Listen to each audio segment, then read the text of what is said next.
The same woman who said he was a good father, great father, would later have no problem in perjuring herself and making up all of these instances because someone, one of her homegirls, told her that that was the way to get more money out of him in court. So I remember he came to me, he was crying, he was distraught, had like boogers going down his nose and snot coming down his face. And he was like, what happened to fair play?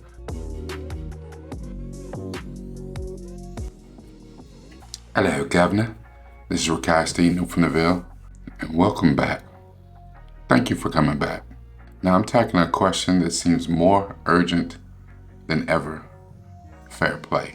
In a world where winning at all costs seems celebrated, where cutting corners and taking every advantage, legal, moral, or otherwise, can be seen as a smart strategy.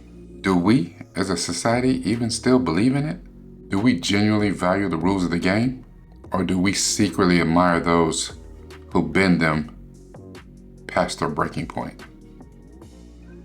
It's a moral tightrope, right? What happens when our integrity clashes with our ambition? Or when we see others getting ahead by abandoning ethical lines? Now I'm going to take a media therapy deep dive into Doctor Who, Season 11, Episode 2, The Ghost Monument.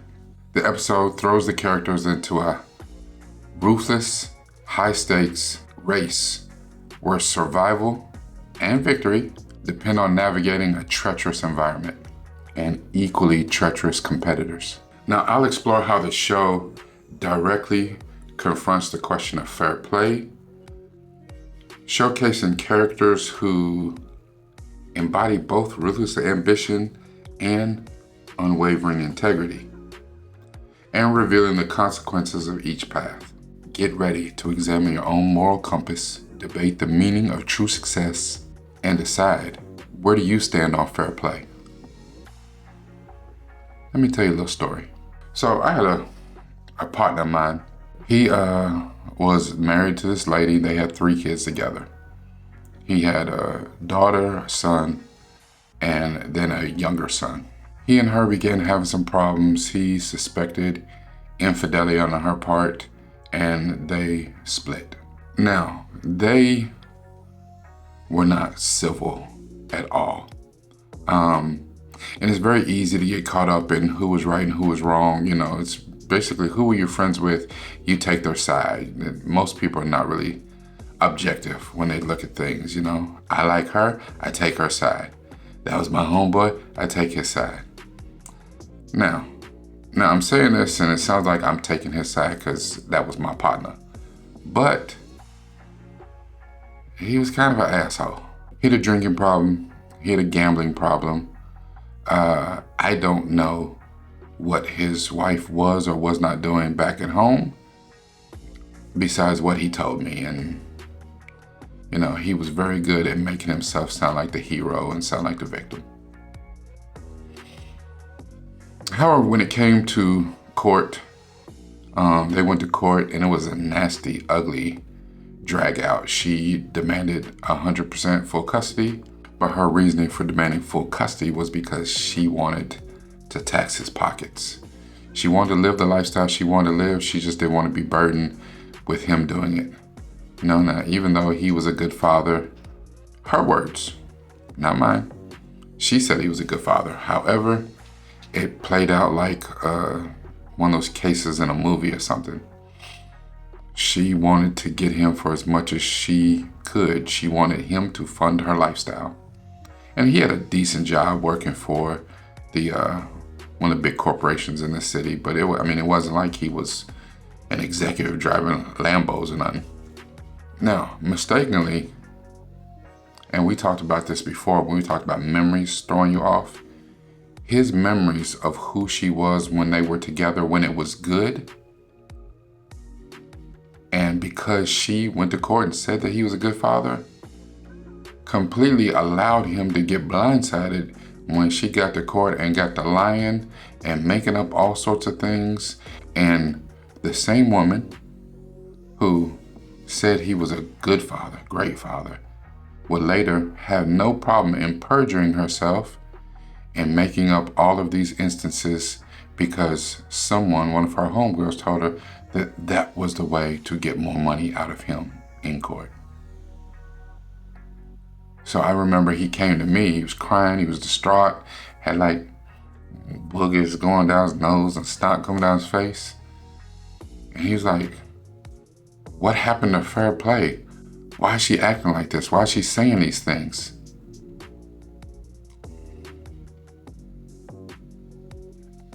You know, the sad thing is, he knew what kind of woman she was, and even when times were good and she showed a different side, he knew that that side was possible.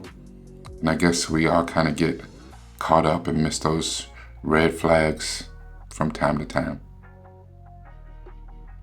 But should there be instances where fair play is demanded?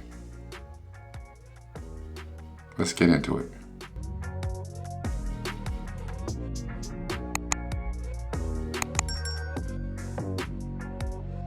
Hello, Governor. This is Rakai Steve Noop from the Ville, and we're here to talk about Doctor Who Season 11, Episode 2, The Ghost Monument. Now, if you've been rocking with me for a while, you know that I'm trying something new. I used to give like really long recaps, and then I would give my quotes and give my personal thoughts, and it was too much. So we're going to keep this short, we're going to keep it sweet. And I'm not going to really do a recap, I'm going to kind of recap along the way. Now, make sure that you drop into the comments, let me know if you like this new way. If you don't like it, what did you miss? Just if this is working for you. Don't forget to like, don't forget to share, and by all means, if you haven't subscribed, just go to the button. You see my face down there, hit the button, hit it, subscribe. Now, at the end of the last episode, you see we have a new doctor. Jodie Whittaker is the 13th Doctor, and she had this entire adventure on Earth with some Shah Nastenza, and she picked up a few new companions. Completely accidental, but there was a tragedy at the end of the first episode, and it turns out that Yaz's parents and people didn't understand her, and she just really didn't want to get into that. Ryan and Graham were at a crossroads because they were family who didn't act like family. Graham was married for 3 years to Ryan's grandmother, and when she passed, neither one of them had any real direction. So they're like, you know what, we hang out with the doctor, maybe, I don't know. But they didn't really get a choice, because when the doctor fixed a little teleporting device to teleport her back to the TARDIS, remember, she fell out of it. It was high in the sky, she fell out of it. So when she got a teleporting device to teleport her back, it inadvertently teleported all 4 of them. And when she tried to get the TARDIS to come to Earth and drop them off, it took her to the planet of desolation. So now she's on a foreign planet with these 3 reluctant companions, and they find out that this planet, which is dead and slightly removed from the gravity field, is treacherous, and they're in the middle of this intergalactic race, and they're rescued by Angstrom and Epso. Now they're in this race across the planet to this place called the Ghost Monument, and there's a hologram that is running the race. Now they figure out that each one of the contestants have a different reason for winning the huge cash prize, credit prize at the end of the race. Now, Angstrom's family was persecuted by the ethnic cleansing of the Stenza, and we saw the Stenza last episode. Epso just distrusts everybody due to his upbringing, so that's why he wants to win the money. He don't trust anybody. The group finds a solar-powered sailboat. They sail down this river, but you can't touch the water. You really can't touch anything because everything on this planet is dead. Not only that, is it dead, it really wants to kill you. They get to a ruined civilization, but there's some sniper robots. They're able to take them out with like a little bit of a EMP pulse, and they find their way into like the sewers. But what they find out is that the people on this planet were all killed because they were creating weapons of mass destruction for the Stenza. And the dead people were cleaned up by these entities, these cloth-like creatures on the planet called the remnants. They're in this area that's in like a gas pocket, like methane gas or something like that. And the doctor figures out the way to take out the remnants is to use Epso's self-lighting cigar. The doctor talks Angstrom and Epso into claiming a joint victory, the first time ever, a joint victory. And once they do, the hologram dude, Ilan, who's there, he refuses to teleport the doctor and the companions off the planet. The doctor, for me anyway, the first time I see the doctor seem defeated. She apologizes for not being able to get them home, but then all of a sudden you hear the familiar sound of the TARDIS pulling up. We see that the TARDIS is changed on the outside, and upon going in, we see that the interior of the TARDIS has changed as well. And the doctor promises to take her companions home. You know that I love my quotes, and I have two. The first one is from Abraham Lincoln, and he says, "The probability that we fail in the struggle ought not to deter us in the support of a cause that we believe to be just." The second quote is from Eric Hoffer, and he says, "Fair play is primarily not blaming others for anything that is wrong with us." And I'm going to call this media therapy deep dive fair play. You know, in doing this deep dive, and thinking about the competition between Angstrom and Epso and what they would do to win this competition, was a lot of money on the line. It made me think about we're kind of conditioned for that. I remember watching Survivor. I've never seen Survivor, but I remember when it came out. And I remember everyone being excited. And then you had the Amazing Race, and you had the Real World, and you have all these different reality competitions. They're supposed to mimic the real world, activities or real world things. But at the end, you get this huge cash prize. For what exactly? For being able to deal with the real world? And the thing is, the motto of Survivor is like outwit, outlast, outgun, shit, I don't know. But the whole point of that is to be cunning, to be conniving, to be deceitful, to do what you need to do to win. So again, we're cutting corners and gaining every conceivable advantage, legal or not, are celebrated as strategic genius. So is the very concept of fair play an outdated, naive ideal? Or is it still a crucial, though challenged, cornerstone of true success and integrity? As you follow the doctor through these episodes, you come to think of the doctor as the best of us. And even though doctor is not human, much like Superman in the comics, you come to think of the doctor representing the best ideas, the best that we have. Now it's funny because the new Superman movie has a character in there that I absolutely love called Mr. Terrific. Played so wonderfully by Eddie Gattigi.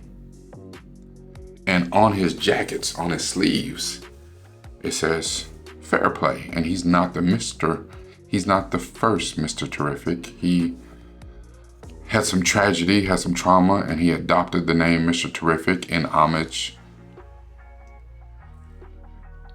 to the original Mr. Terrific, who also had some tragedy. But he has fair play on his sleeves. Because the thing about Mr. Terrific is he honestly does believe in the concept, the value of fair play. But he's a metahuman. He's superpowered. So that means he has an advantage. If you have an advantage, do you press that advantage? Now, even though this episode is set up behind a literal, brutal intergalactic race for survival, and everything about this planet spells out the need for survival. It's kind of a mirror to what we're going through now. If you're trying to survive right now, do you do it fairly? Or do you cheat? Do you cut some corners? Do you take a strategic advantage? Because the only thing that's important is survival.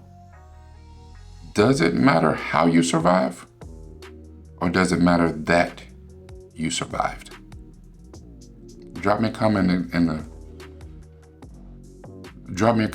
let me know what you think about that. Now, we can go back and forth all day about how this particular episode showcases characters in a moment of desperation. What are the actions that they take? Not only for themselves, but towards others. You can resort to sabotage, deceit. You can exploit others' weaknesses. And then you can also contrast them with other people, like the doctor, who still try to uphold a moral code amidst all the chaos. The thing is, a lot of times, no one will know whether you cheated, whether you cut the corners, whether you bent a rule, but you will. And the thing most people have to ask themselves is, are you okay with that? Some people absolutely fine, sleep like a baby. Does it matter how you win or that you win? Because if you gain an unfair advantage through competition, at what cost?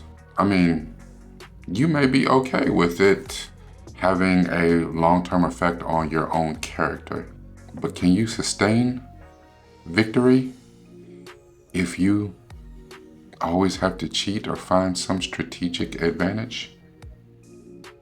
Now, I'm not saying don't be studied, don't be good. In football, you watch tapes of the other team. You game plan. These are the plays that they run. This is what we might do in this particular instance. I'm not saying be smart. I'm not saying having a high IQ. But is that an advantage that's okay? And then what happens when you do bend the corners, use sabotage, deceit, do things that are unfair? Is that okay?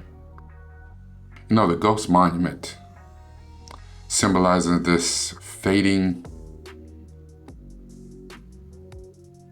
idea, challenging us to consider whether fair play is a forgotten relic. And just so you're tracking, in the episode, the Ghost Monument is sometimes there, sometimes not there, and is a monument to stand for the winners of the game. Once they won the game, if you won the game in the correct way, you will see the Ghost Monument. The Ghost Monument actually turns out to be the TARDIS itself. Is fair play the type of value that we desperately need to reclaim in a world that increasingly glorifies